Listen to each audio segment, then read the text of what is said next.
दोस्तों आज हम हिंदी के अंतर्गत पढ़ते हैं वर्णमाला के बारे में। वर्णमाला किसे कहते हैं, वर्णमाला में कितने अक्षर आते हैं और यह किससे मिलकर बनी होती है, इसकी सबसे छोटी इकाई क्या है, इत्यादि के बारे में। तो आइए इससे पहले हम जानते हैं भाषा के बारे में। भाषा संस्कृत के भाष शब्द से बना है। भाष का अर्थ है बोलना। भाषा की सार्थक इकाई वाक्य है। ये प्रतियोगी परीक्षाओं में पूछे जाने वाला बहुत ही महत्वपूर्ण प्रश्न है, जो अक्सर परीक्षाओं में पूछा जाता है कि भाषा की सार्थक इकाई क्या है। भाषा की सार्थक इकाई वाक्य है। वाक्य से छोटी इकाई उपवाक्य, उपवाक्य से छोटी इकाई पदबंध, पदबंध से छोटी इकाई पद और पद से छोटी इकाई अक्षर, और अक्षर से जो छोटी इकाई है वो ध्वनि या वर्ण है। यह भाषा की सबसे छोटी इकाई कहते हैं इसको। जैसे राम शब्द में 2 अक्षर रा और मा एवं 4 वर्ड होते हैं र अ म आ। इसके बाद हम पढ़ते हैं वर्णमाला के बारे में। वर्णमाला वर्ण भाषा की सबसे छोटी ध्वनि है। इस ध्वनि को ही वर्ण कहते हैं। वर्णमाला वर्णों के व्यवस्थित समूह को वर्णमाला कहते हैं।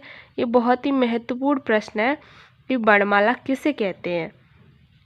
तो वर्णों के व्यवस्थित समूह को वर्णमाला कहते हैं। वर्णमाला किसे कहते हैं, वर्णों के व्यवस्थित समूह को वर्णमाला बोलते हैं। और मानक हिंदी वर्णमाला के बारे में जानते हैं कि मानक हिंदी वर्णमाला क्या है। तो मूलतः हिंदी में उच्चारण के आधार पर 45 वर्ण, 10 स्वर और 35 व्यंजन एवं लेखन के आधार पर 52 वर्ण, 13 स्वर, 35 व्यंजन और 4 संयुक्त व्यंजन है। सबसे पहले जानते हैं स्वर के बारे में। स्वर क्या है?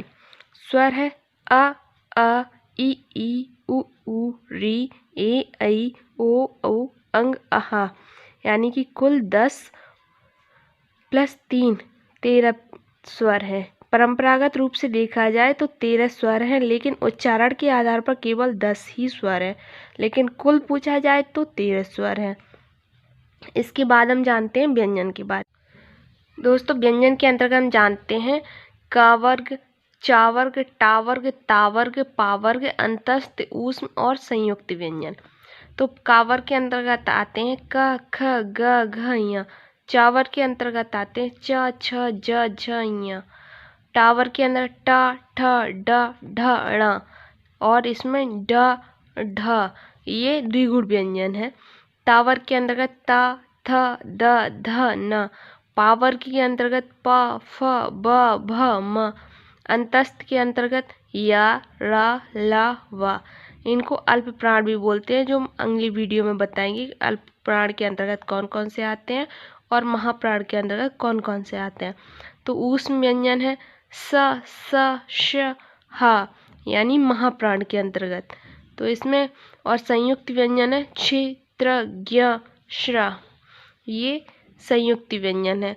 देखा जाए तो कुल 35 व्यंजन है, इसमें 33 व्यंजन क, च, ट, त, प, अंतस्थ, ऊष्म ये व्यंजन और 2 द्विगुण व्यंजन मिलाकर 35 व्यंजन है।